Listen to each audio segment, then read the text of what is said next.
Buenas noches, seguidores de Miraflores TV Digital. Un martes más estamos acá entre finanzas y legales. Soy Julio Palomino.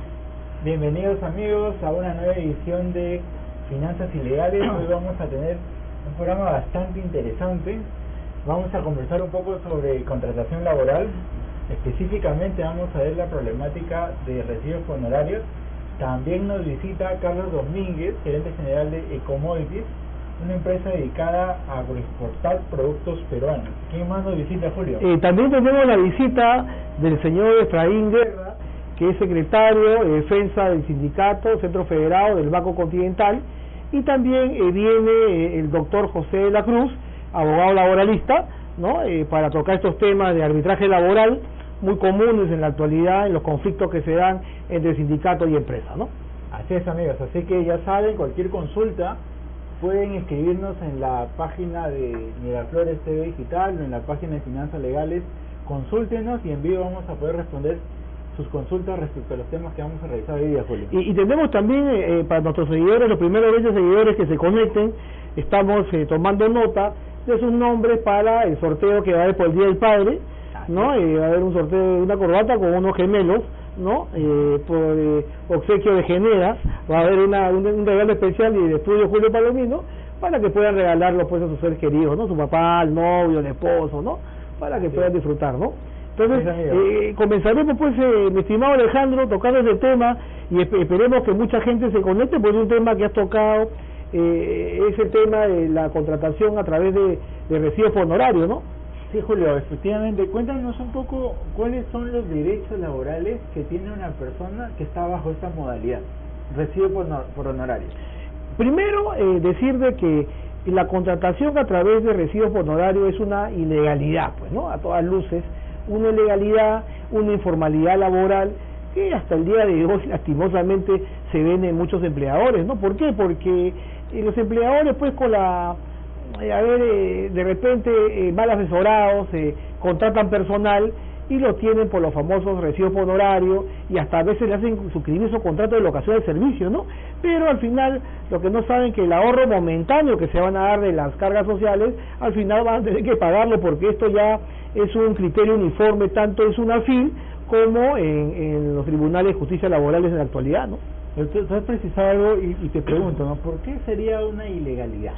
La ilegalidad es porque normalmente a una persona que se contrata para una relación de trabajo y que la fuerza de trabajo de esta persona está ligada directamente al empleador, se entiende de que es una relación de índole laboral, o sea, hay una dependencia laboral. Entonces, el contrato de locación de servicios es tendiente pues a prestar, como su propio nombre lo dice, un servicio profesional, pero un servicio profesional que se da no directamente dentro del centro de trabajo, ni manteniendo un horario de trabajo, sino uno lo puede hacer en su oficina, lo puede hacer en un café, lo puede hacer en el club, en la playa, pero sin prestar una relación de dependencia con el empleador. Pero ¿qué pasa?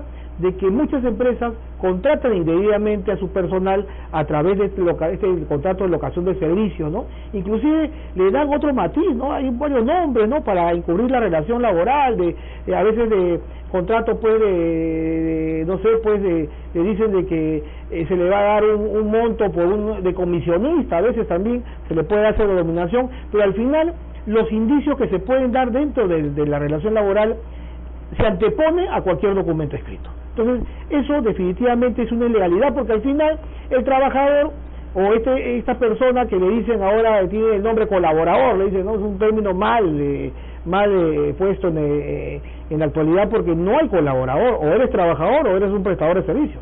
Pero en la actualidad ese prestador cumple una jornada de trabajo, tiene horario de trabajo, le otorgan los famosos correos corporativos de la empresa, lo sancionan inclusive, le dan cartas de presentación para que se presente instituciones, para que vaya a representar a la empresa, y todo eso se llama indicios de laboralidad. Entonces los indicios de laboralidad, señores, en las empresas está mal dado, porque al final, como te decía, el trabajador puede reclamar los beneficios sociales. Justo el día de hoy me llegaba una persona para hacerme una consulta en mi oficina antes de venir acá al programa, y me decía que tenía un contrato de locación de servicio como comisionista, me decía, ¿no? Entonces, revisamos el contrato y nos dimos cuenta de que eso era un contrato encubierto, porque al final era laboral. Y yo le preguntaba, le hice 3 preguntas, ¿no? Si ella cumplía una jornada de trabajo, me dijo que sí, que cumplía una jornada de trabajo. Le pregunté si tenía un correo corporativo, sí. Y le pregunté si tenía tarjetas personales, sí. Entonces, todas las órdenes que emanaban del empleador hacia esa persona que estaba por un contrato de locación de servicios, se dio a través de los correos electrónicos. Ahora, con esos criterios, esos 3 criterios que mencionas, ¿qué tan probable es que si una empresa está frente a una demanda por este tipo de contratos o por este tipo de situaciones de recibo por honorarios, cuánta es la probabilidad que gane? Con estos indicios, ¿es muy fácil probar o hay un proceso que tiene que a ver, hay dos, el empleador se encontraría en desventaja cuando contrata a través de locación de servicios. ¿Por qué? Porque acá el trabajador tiene todas las posibilidades de ganar, inclusive no solamente recurrir a la instancia administrativa o la instancia judicial para poder cobrar los beneficios de una indemnización, sino también para una reposición laboral, porque habría un despido fraudulento porque se ha hecho un fraude al momento de celebrarse el contrato de locación de servicio, ¿no? Ver, yo entiendo la posición, pero con los 3 que tengas una representación significa un correo. Claro, que tengas un horario significa que, por ejemplo, si yo estoy frente a un horario de home office, ¿no? Que no necesariamente estás en la oficina, también eso aplicaría como un horario de dependencia, y lo otro es la subordinación. ¿Esos 3 tienen que cumplirse o solamente con uno ya Lo que pasa es que dentro de los elementos del contrato de trabajo, el elemento principal que denota una relación laboral es la dependencia laboral o la subordinación, es el elemento principal. O sea, ¿qué cosa quiere decir? Las órdenes emanan del empleador. Entonces, basta que exista la dependencia laboral para que cualquier juez pueda resolver, o la instancia administrativa, en este caso SUNAFIL, y pueda decir que es un contrato de índole laboral. ¿Por qué? Porque podría tener una cuenta de correo, pero no tiene de repente la dependencia o no cumple órdenes del empleador. Entonces de repente ahí se puede presentar, o se podría presumir que la prestación no era una prestación directa, ¿no? Se podría presumir, pero también existen otros indicios de laboralidad, ¿no? Porque normalmente yo he visto, inclusive de vida profesional, hasta esos famosos grupos de WhatsApp, ¿no? Que se arman, ¿no? Para dentro de una organización, y se incluyen a los prestadores, a los trabajadores, a los que dicen colaborar, a todo el mundo incluyen ahí, y con esas evidencias de órdenes, yo he visto casos en los cuales a veces el empleador daba orden a un prestador que no estaba en planilla y que también estaba en el mismo grupo, y por los indicios de laboralidad sumados a otras situaciones más, podrían conllevar a hasta una reposición, o en todo caso el trabajador podría iniciar un trámite de indemnización por despido arbitrario. Ahora, pero ¿cómo hacer cuando estás en tus primeros años, no? Porque efectivamente el estar en planilla genera una sobrecarga laboral. ¿Cómo estructurar tu estrategia de cara a un tema legal para que no sea tan pesada tu carga de planilla? Lo que pasa es que desde el momento que tú contratas a un personal tiene que tener una contratación de índole laboral. No podrías evadir esa responsabilidad social que tienes frente al trabajador, porque yo entiendo que a veces es una empresa, pero existen mecanismos de contratación, mi estimado Alejandro. Contratación que podrían ser a tiempo parcial, ¿no? Podrían ser de repente, no sé, pues también se llama a tiempo parcial o part-time, o de repente la condición de la empresa es una condición REMIPE, ¿no? Entonces hay algo, tengo ventajas, claro, por supuesto, así la mitad de todo, ¿no? Entonces ahí hay algunas se podría implementar un sistema de contratación adecuado a tu realidad, ¿no? Pero que tú trates de contratar a través de locación de servicios es muy delicado, y de veras que eso no lo aconsejo nunca, ¿no? De repente antes podrías contratar cuando no había este sistema tan sincronizado entre SUNAT y SUNAFIL, pero ahora no, porque ahora con todo lo que tú declaras vía PLAME, o sea, ya sabe SUNAFIL y SUNAT también, porque SUNAT también fiscaliza cargas sociales, sabe cuántos locadores tienes en realidad, o sea, cuántos locadores están registrados, y si eso de repente excede al número de trabajadores que tienes en planilla realmente, o sea, puede haber una contingencia, ¿no? Una contingencia, y podría devenir en lo que está pasando en la actualidad, ¿no?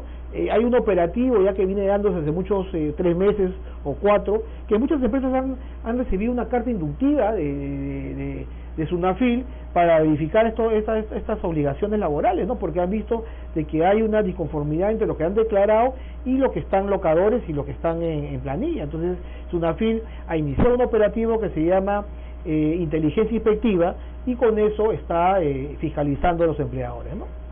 ¿Cuál es el plazo máximo que tiene un colaborador de una empresa para exigir una demanda con este tema luego de ser retirado de la empresa? ¿Hay un plazo? Claro, son 30 días hábiles que tiene una persona cuando es desvinculado, o de repente el prestador que tuvo una connotación, se le quiso una connotación civil, y también se le dice que ya no va a seguir prestando servicio cuando su tema era laboral, 30 días hábiles posteriores a la desvinculación para interponer la demanda de indemnización por despido arbitrario, o también puede ser la reposición, ¿no? O sea, luego de esos 30 días el colaborador ya no tiene posibilidad de exigir una demanda por beneficios sociales. No, beneficios sociales no, solamente la indemnización o la reposición. Los beneficios sociales a un máximo de 4 años. Okay, o sea, todo lo que tiene que ver con vacaciones, eso, ¿no? 4 años, luego de estar desvinculado a la empresa, tiene posibilidad de demandar. Claro, hasta 4 años, demandar por los beneficios sociales que se hayan podido generar por esta contratación irregular, pues, ¿no? Ahora, ¿cómo inicia este proceso en el caso de que se materialice una contingencia laboral? El trabajador o el afectado tiene 2 instancias, puede iniciar a través de una conciliación en el Ministerio de Trabajo, una denuncia a SUNAFIL para que verifique estos hechos indebidos, o directamente puede irse al Poder Judicial, ¿no? Entonces, con las evidencias, correos electrónicos, carta de presentación, tarjetas personales, entonces evidencia notoria de dependencia laboral, puede recurrir a la instancia judicial de manera directa, y cualquier juez, cuando vea este tipo de indicios a ojos cerrados, como se dice, va a sentenciar a favor del trabajador, ¿no? Y este proceso, ¿cuánto puede durar?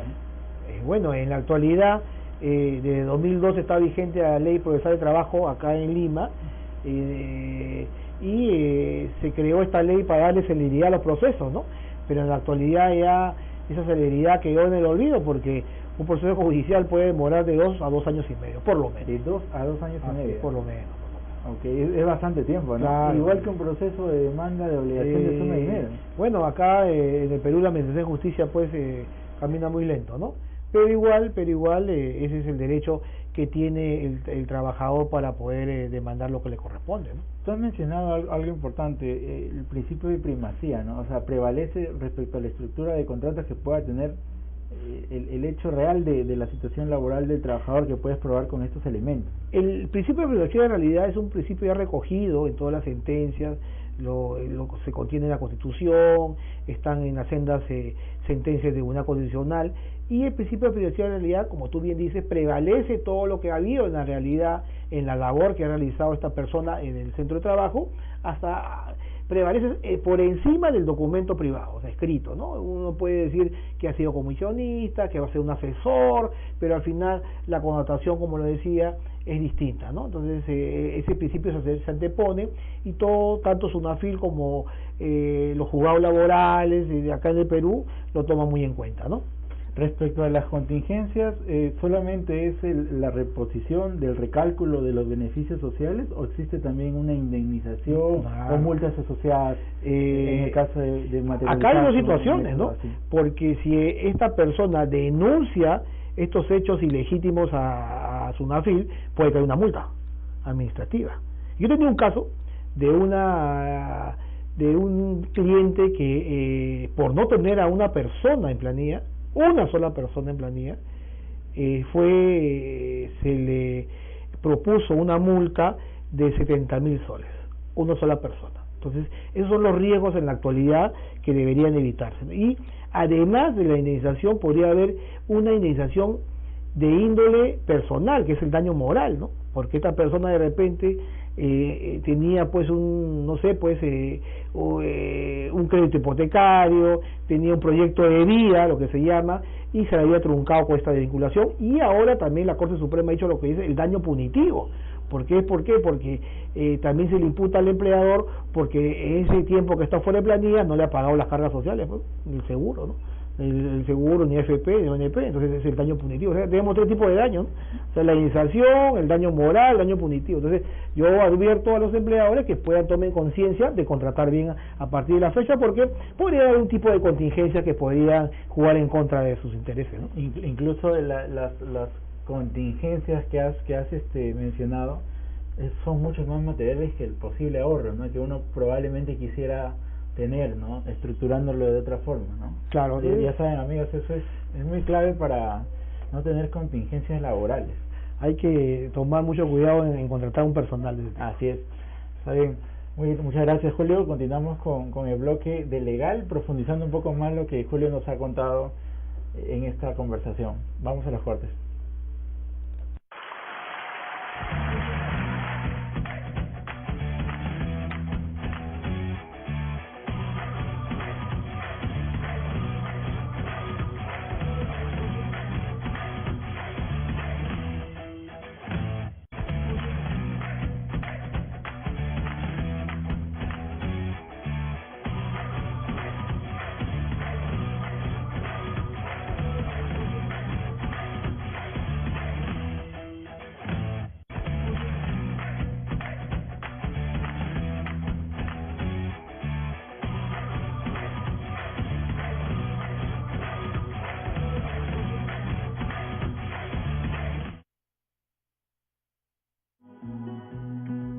Porque la historia se escribe día a día. Miraflores TV Digital. Todos los temas para entender el mundo, para ver y escuchar el mundo. Miraflores TV Digital. Una mirada diferente.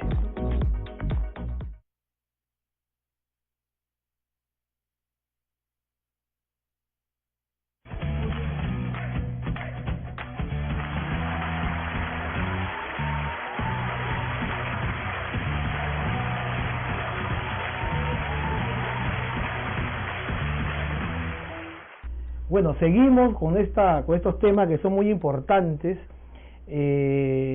Vamos a seguir conversando un poco respecto a lo que es la contratación laboral, las contingencias que pueden tener cuando se contrata de manera ilegítima, como hemos conversado hace un instante con Alejandro, y vamos a presentar qué es lo que hacemos nosotros en el estudio Julio Palomino Asociados Abogados Laboralistas. Nosotros brindamos una asesoría de índole laboral para las empresas y para todos personas naturales o jurídicas que tengan a una contingencia, un reclamo de índole laboral, ¿no? Entonces nosotros somos especialistas en esos tipos de reclamos, tanto individuales como reclamos colectivos también, cuando de repente una organización tiene un conflicto con su sindicato, ¿no? Entonces, el tema de la contratación laboral es un tema muy interesante, es un tema a veces también muy álgido. ¿Por qué? Porque normalmente a veces el empleador trata, pues, por el poder de dirección, por ¿qué te digo?, por una relación laboral. A veces el empleador abusa, pues, de los derechos de los trabajadores, porque a veces, pues, se contrata de manera indebida, ¿no? Y eso para el ahorro, las cargas sociales, que, como lo decía, siempre de manera momentánea. Uno, cuando contrata laboralmente, tiene que saber a dónde va a pisar. ¿Por qué? Porque los contratos laborales en la actualidad pueden ser a plazo fijo, o un tiempo determinado, o de manera indeterminada o estable, ¿no? Entonces, la ley te permite contratar de manera modal a plazo fijo. Existen modalidades: inicio de actividad, incremento de actividad, necesidades de mercado, pero siempre la contratación laboral tiene que cifrarse en un requisito indispensable, que es la causa objetiva. O sea, para uno contratar a un personal de manera temporal, tiene que incluir necesariamente, sí o sí, en sus contratos escritos, la causa objetiva, que es la justificación que tiene el empleador para poder contratar a un personal por N cantidad de meses, ¿no? Entonces, la causa objetiva, que es la justificación, porque si no existe una justificación, se entendería que este trabajador está a plazo indeterminado. Entonces, ¿qué pretende en la actualidad SUNAFIL y el Ministerio de Trabajo? En el 2016 se dio un protocolo en SUNAFIL, a través del cual se dieron unos lineamientos respecto a la contratación modal, ¿no? ¿Qué es lo que quiere SUNAFIL, reitero? Es de que el trabajador desde el arranque de la prestación laboral sea un trabajador a plazo fijo o a plazo indeterminado o estable, digo, ¿no? Entonces, esto no les cae muy bien al empleador, pero el empleador se equivoca, porque el empleador a veces utiliza formatos que están colgados en el Ministerio de Trabajo y los imprime y le hace firmar documentos a los trabajadores, pero cuando quiere finalizar el vínculo, este trabajador de repente puede recurrir a una asesoría laboral especializada y se puede dar cuenta que este contrato se encuentra desnaturalizado, porque de repente fue contratado para una labor, ejercía otra, no estaba la causa objetiva, de repente el trabajador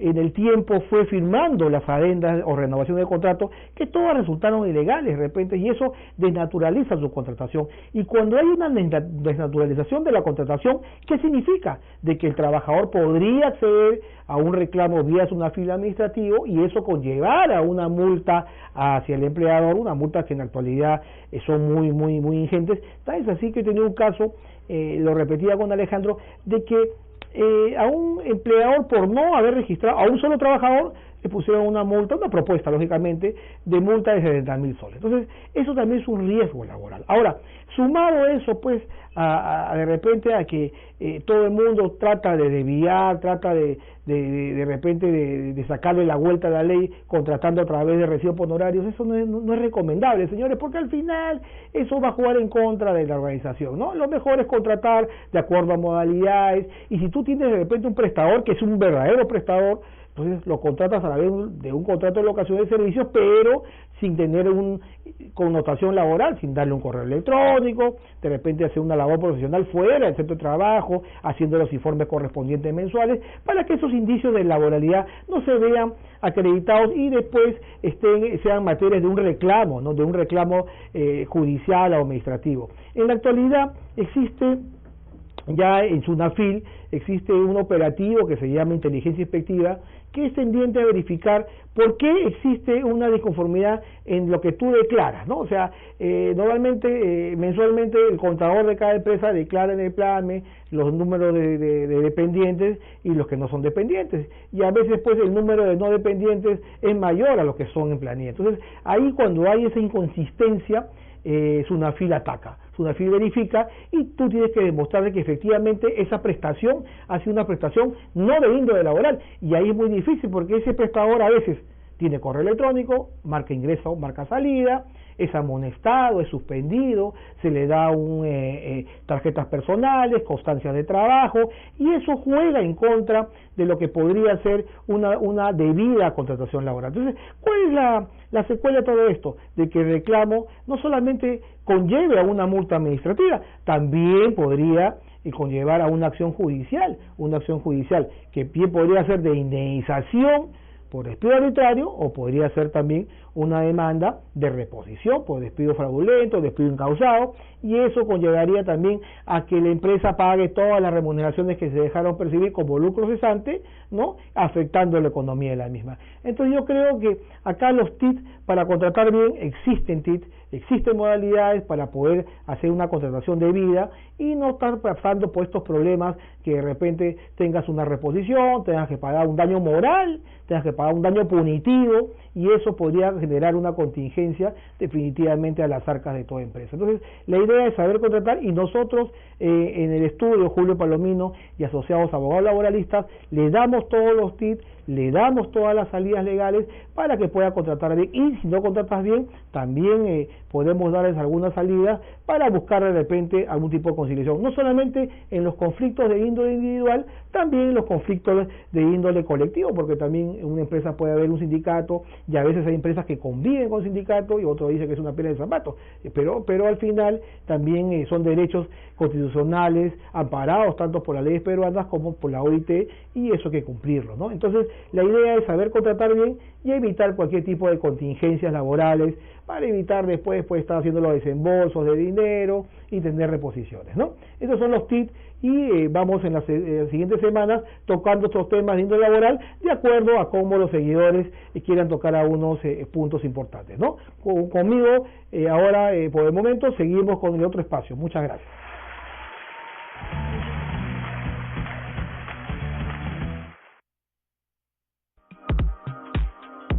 Desde 1935, porque amamos lo que hacemos, siempre con el corazón. Ahora Miraflores TV Digital llega para todo el continente. Programas, reportajes y los mejores contenidos sobre el Perú y el resto del mundo. Miraflores TV Digital, porque la historia se escribe día a día. Porque la historia se escribe día a día, porque la actualidad no espera. La información donde quiera que esté, en cualquier circunstancia, todos los temas. Miraflores TV Digital, una mirada diferente. Sus historias inspiran nuestro corazón. Su día a día es nuestra actualidad. Su cultura, sus luchas, sus éxitos. Miraflores TV Digital, lo que desea escuchar y ver, porque amamos lo que hacemos. Miraflores TV Digital, una mirada diferente. Porque la historia se escribe día a día. Miraflores TV Digital, todos los temas para entender el mundo, para ver y escuchar el mundo. Miraflores TV Digital, una mirada diferente.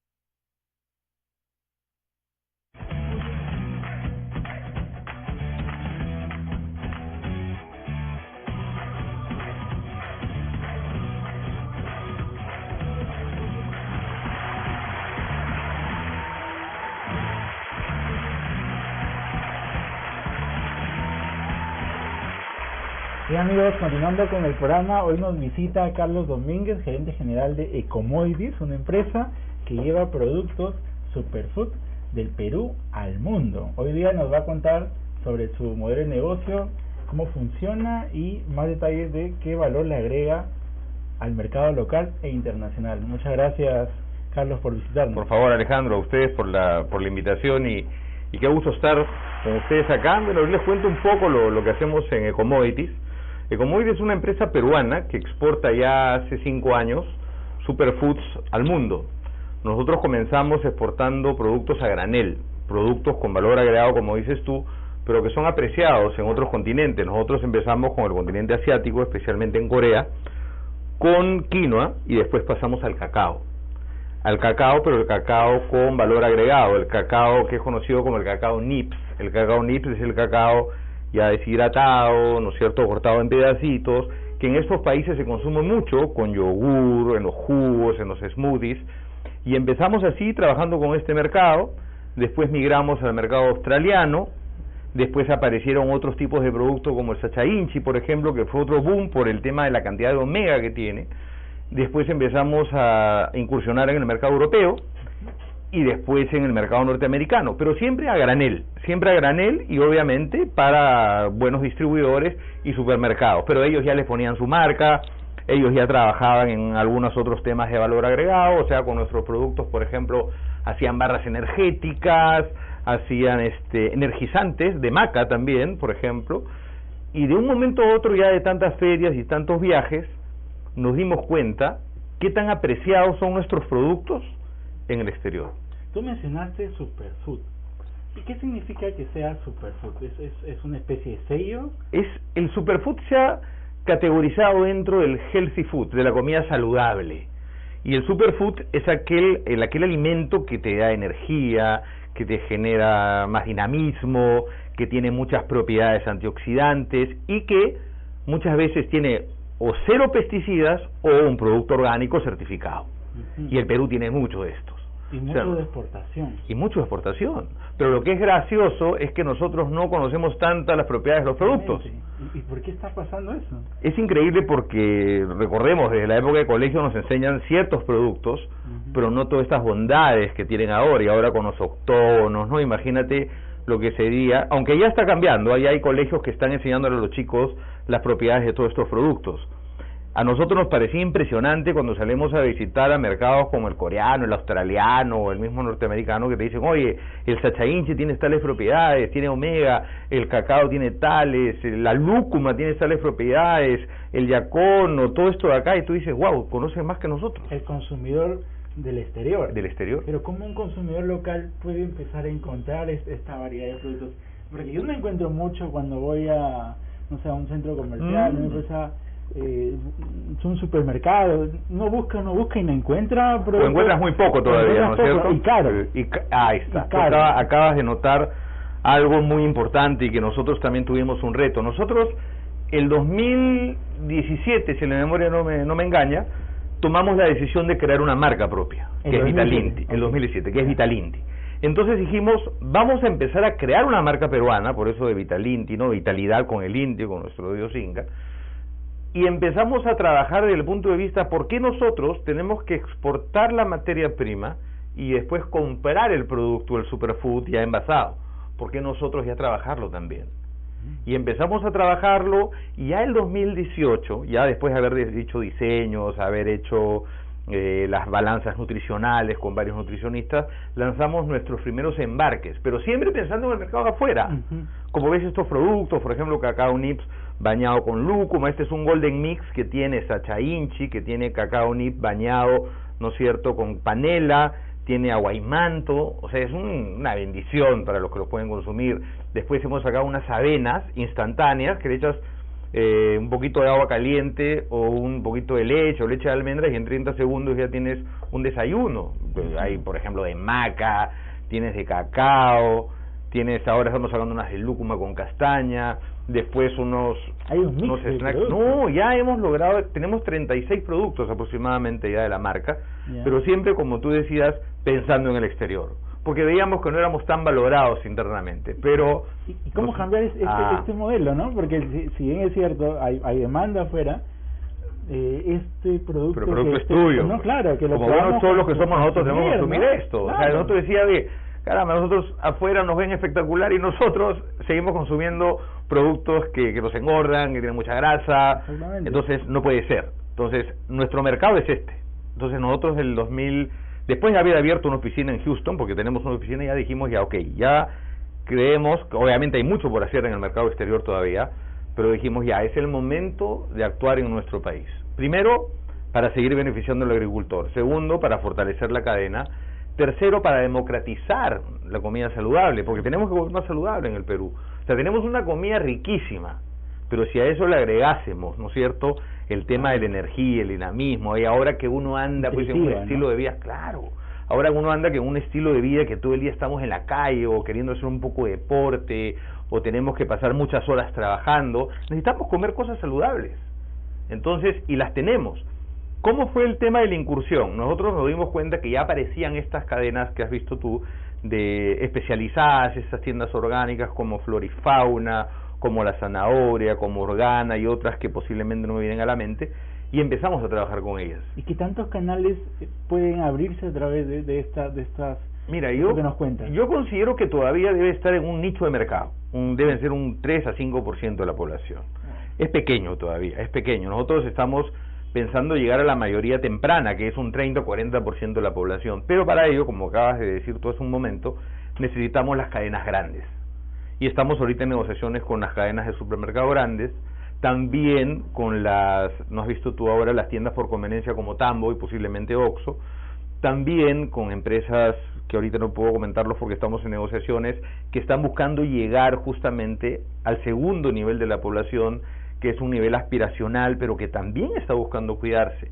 Y lo interesante de esto, Alejandro, es que los canales ya se dieron cuenta que todos tenemos que participar y por ende tenemos que generar márgenes que sean asequibles a los consumidores. Claro, porque si son productos con precios altos, probablemente no se van a masificar. Se va a escapar del mercado, como ha pasado con muchos. O sea, si tú empiezas a ver productos extranjeros, un día llégate a la góndola y vas a ver productos extranjeros y te vas a dar cuenta que son con insumos locales.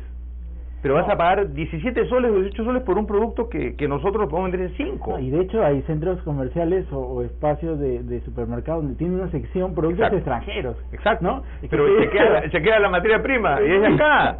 El otro día nos reíamos porque había uno que decía que tenía lúcuma, que tenía tal, era preparado en otro país, Pero acá está y costaba 4 veces lo que podía costar. Imagínate. Y eso es, por eso nosotros decimos, ese es el trabajo con el agricultor, ese es el trabajo con el canal. Lo interesante de esto es que los canales de supermercados, los canales de retail, de tiendas, ahora que le llamamos tiendas por conveniencia, estas tiendas por conveniencia como Tambo y como Oxxo, y las otras como la de los grifos, que también es muy buena, ya se dieron cuenta que hay un consumidor como tú, como yo y como muchas personas que buscan alimentos sanos pero rápidos.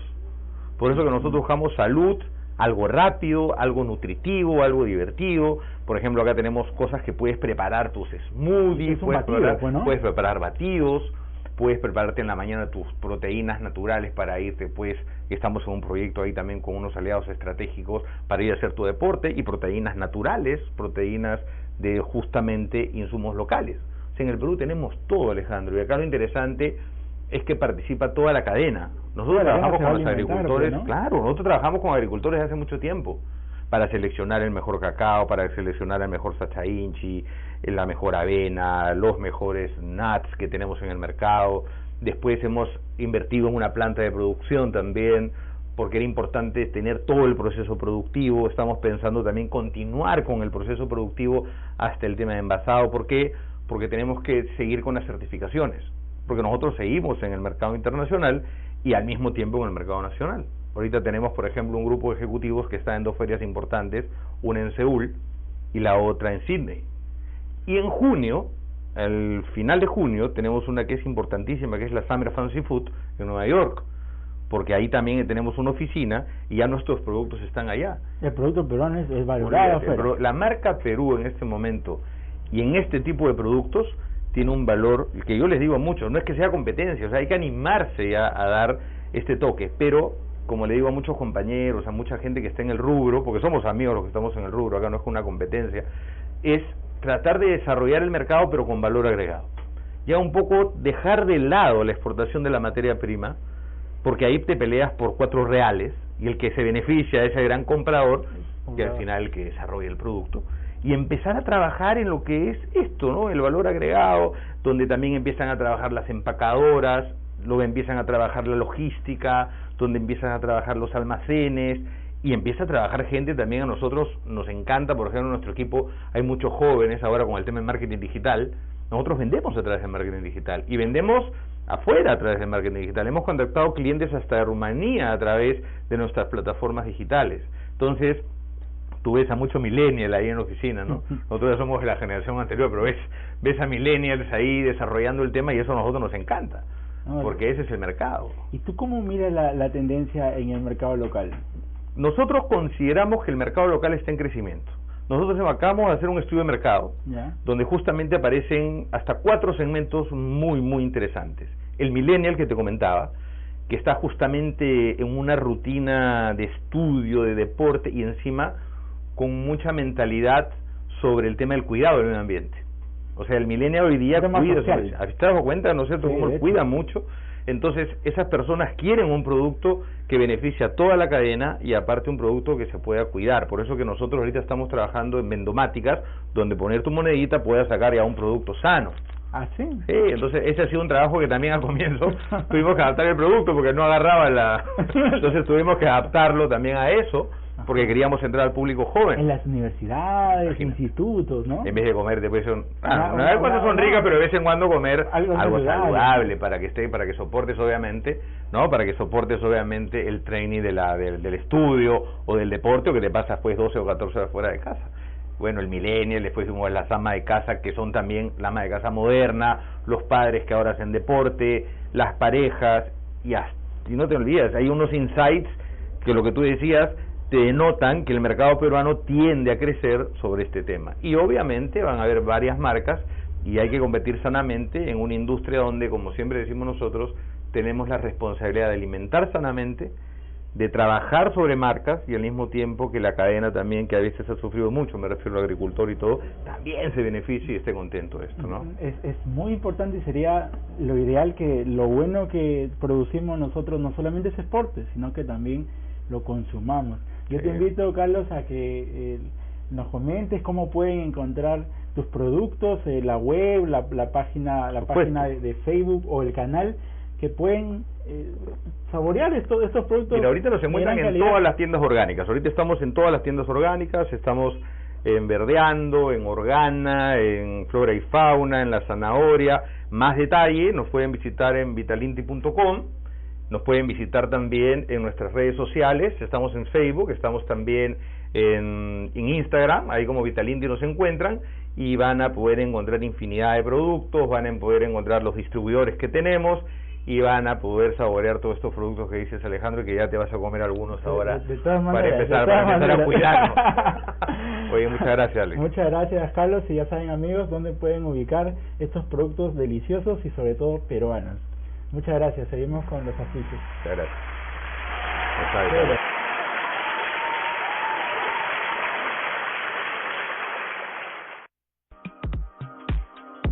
Desde 1935, porque amamos lo que hacemos, siempre con el corazón. Ahora Miraflores TV Digital llega para todo el continente. Programas, reportajes y los mejores contenidos sobre el Perú y el resto del mundo. Miraflores TV Digital, porque la historia se escribe día a día. Porque la historia se escribe día a día, porque la actualidad no espera. La información donde quiera que esté, en cualquier circunstancia, todos los temas. Miraflores TV Digital, una mirada diferente. Sus historias inspiran nuestro corazón. Su día a día es nuestra actualidad. Su cultura, sus luchas, sus éxitos. Miraflores TV Digital, lo que desea escuchar y ver, porque amamos lo que hacemos. Miraflores TV Digital, una mirada diferente. Porque la historia se escribe día a día. Miraflores TV Digital, todos los temas para entender el mundo, para ver y escuchar el mundo. Miraflores TV Digital, una mirada diferente.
¿Qué tal, seguidores? Ahora estamos con la última entrevista de la noche. Hemos creído conveniente hacer una mesa de debate acá por un tema laboral que es importante. Gracias, Efraín, por venir acá nuevamente al programa. Efraín Guerra es el secretario de Defensa del Sindicato Centro Federado del Banco Continental, y el doctor José de la Cruz, connotado pues abogado laboralista. Y había un tema que creo que siempre trae el debate, Efraín y José, respecto al arbitraje laboral. Nosotros sabemos que el arbitraje laboral es un mecanismo para dar solución a una controversia, ¿no?, entre un sindicato y un empleador. Pero queremos enfocar para que nuestros seguidores sepan más o menos qué es el arbitraje laboral, y comenzamos contigo, Efraín, para ver más o menos, darle un enfoque inicial a esta mesa de debate y poder proseguir. Muchas gracias, Julio. Primeramente, mis saludos a la audiencia de Miraflores TV Digital. y muchas gracias por la invitación. La verdad es que el arbitraje laboral tendríamos que ponerlo en el contexto, en el verdadero contexto y su evolución. Recordemos que el arbitraje laboral siempre ha existido. Hemos tenido arbitrajes laborales obligatorios a cargo del Estado frente a situaciones que se no resolvían, y también teníamos arbitrajes voluntarios que nunca se daban. Y tal es así que obviamente en esta relación asimétrica laboral entre trabajadores y empresa, la empresa jamás hubiese querido llegar a un arbitraje voluntario, hasta que en el año 2011, en septiembre, en el gobierno de Ollanta, se dio el arbitraje potestativo, y a partir de ahí los sindicatos levantaron cabeza y hubieron mejores oportunidades de negociar, porque no había posibilidad de que los sindicatos pudieran convenir en un arbitraje voluntario con las empresas. Y con respecto a ello, José, ¿qué opinión te merece el tema del arbitraje potestativo? Si realmente es un mecanismo de solución que ha dado frutos en otro país, o eso se ha quedado estancado, como quien dice acá Efraín. Claro, lo que pasa es que saludar a tus seguidores, Julio, y por la invitación, agradecerte.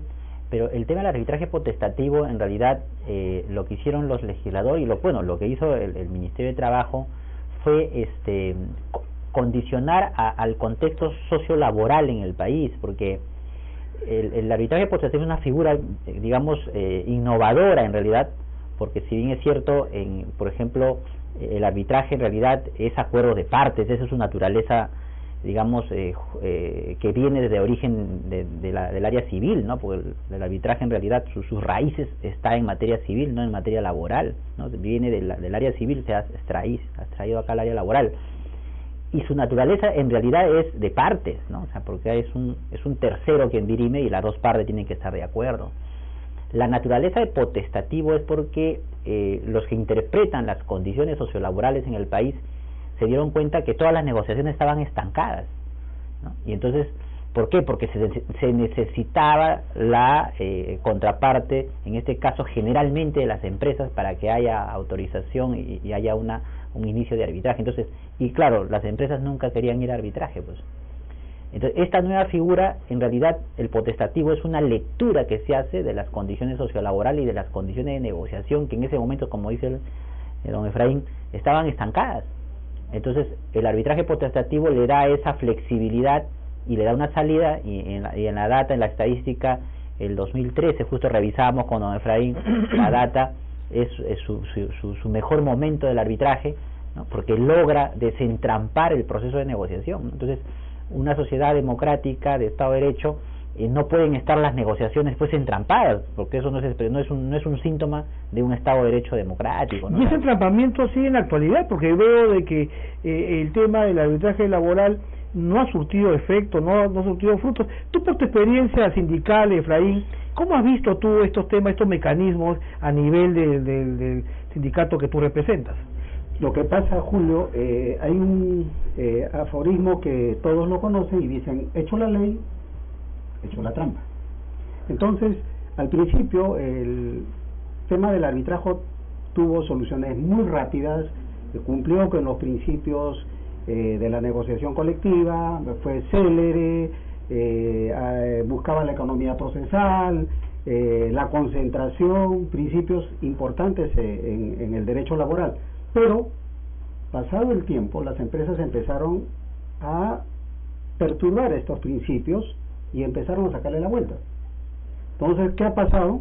Que tenemos laudos que deberían emitirse o arbitrajes que deberían resolverse en cuestión de meses, se resuelven a pesar 4 o 5 meses, pero luego la empresa lo que va a hacer es va a judicializar, va a impugnar el laudo, lo va a judicializar y nos vamos a 4 años, 5 años, y se perdió todo el horizonte y todos los principios que se había buscado para el arbitraje. Y eso es el tema de la judicialización, José, respecto a la impugnación que habla Efraín. Ese es un mecanismo que está permitido en la ley, ¿no? Claro, la ley permite, si bien los laudos son inimpugnables a nivel tribunal arbitral, ¿no? El tribunal emite su laudo y es inimpugnable, pero sí es posible revisarlo vía impugnación en el Poder Judicial. Es viable, es un derecho, digamos, de ambas partes, ¿no? Porque tanto el sindicato como la empresa lo puede solicitar. Sin embargo, claro, ahí hay un debate también, ¿no? Porque en realidad se entiende que los tribunales arbitrales tienen jurisdicción y es un organismo colegiado. Bueno, por esa razón también en el Poder Judicial quien revisa los laudos, la primera instancia es una sala, ¿no? Que es la sala laboral. Entonces es legal. Sin embargo, aquí viene el problema, ¿no? Justamente como dice don Efraín, es decir, el tema es que en el proceso, lo ideal es que en un proceso de negociación pues las partes terminen acordando o en trato directo, en conciliación, eso es lo ideal. Pero la verdad es que tanto en trato directo y en conciliación, para que haya una negociación, digamos, equitativa, simétrica, digamos, ¿no? Simétrica, es que ambos contendientes, o sea, la empresa y el sindicato, tendrían que tener pues una relación de poder simétrico, y no es así. La empresa es 1000 veces más que el poder de los sindicatos. Los sindicatos han entrado en una crisis tremenda que no tienen poder de negociación. Entonces, ¿Y eso cómo afecta, Efraín, en la organización sindical que tú representas? Porque eso creo que genera un desaliento en la afiliación sindical, ¿no? Así y es. eso no es bueno, porque al final se entrampan estos procesos judiciales y al final el que es afectado es el trabajador, ¿no?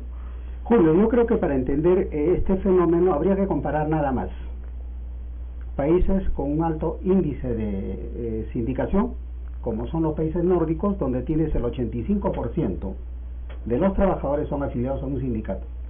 Y miren esa sociedad de bienestar, esa sociedad de paz, esa sociedad, como decía acá José, donde hay un equilibrio prácticamente de fuerzas de la empresa y los trabajadores, y el Estado, que participa también en forma tutelar en beneficio de los trabajadores. Pero acá tenemos una tasa de sindicación del 5.5%.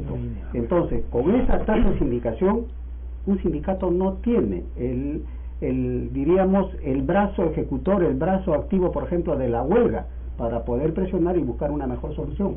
No obstante, que la libertad sindical, que comprende el derecho de sindicación, el derecho a negociación colectiva y el derecho a huelga, que está diríamos explícitamente en nuestra Constitución en el artículo 28, ¿de acuerdo?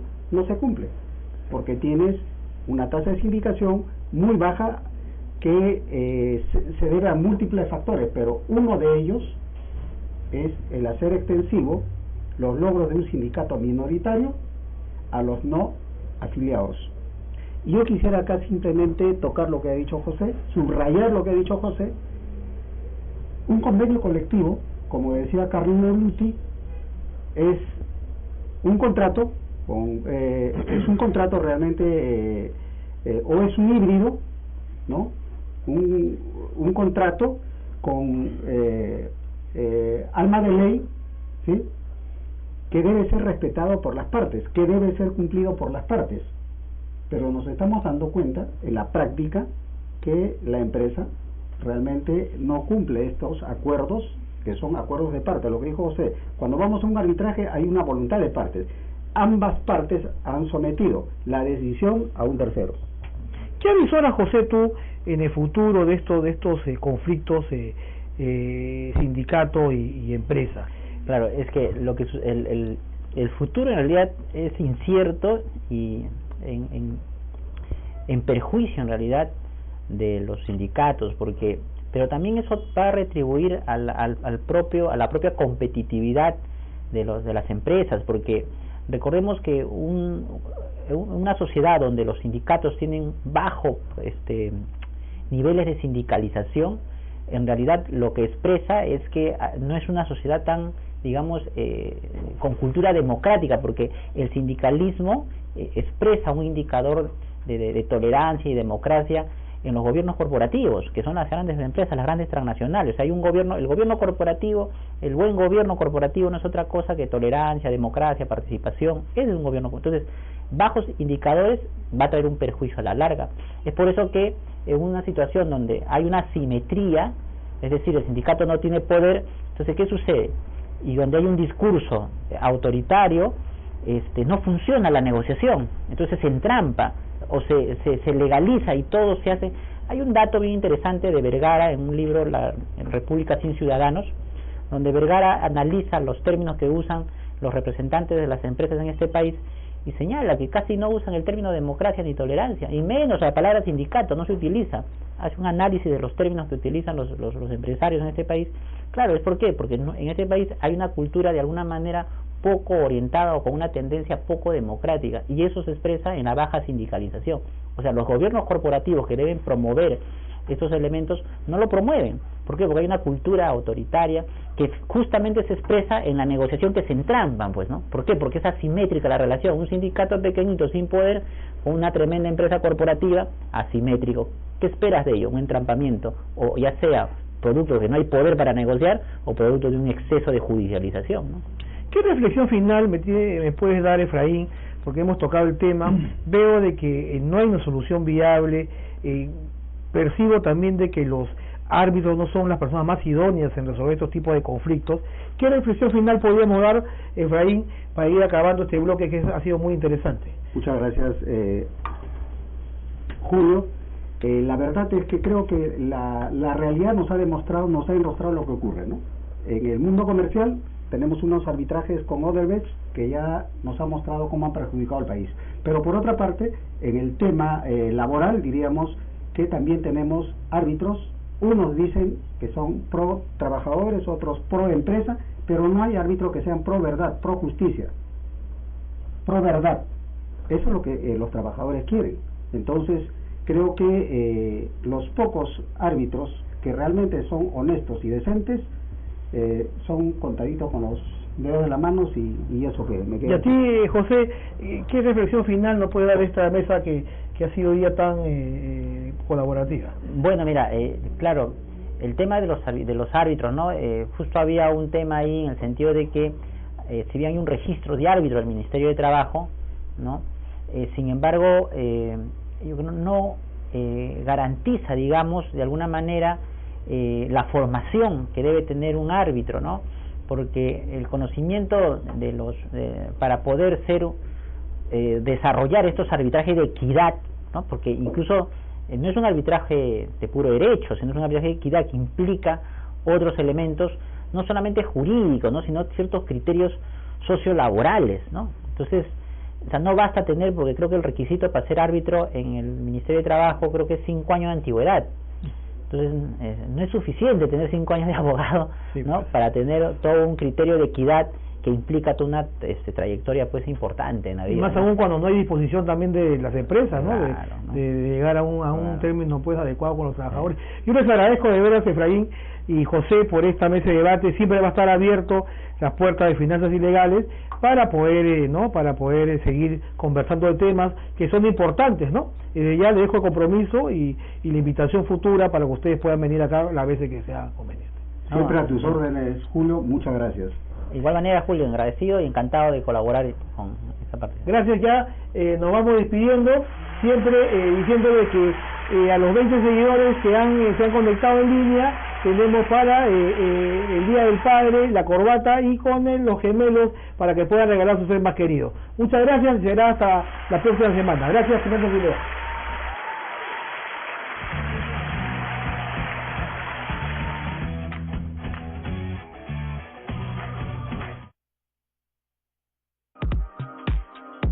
Desde 1935, porque amamos lo que hacemos, siempre con el corazón. Ahora Miraflores TV Digital llega para todo el continente. Programas, reportajes y los mejores contenidos sobre el Perú y el resto del mundo. Miraflores TV Digital, porque la historia se escribe día a día.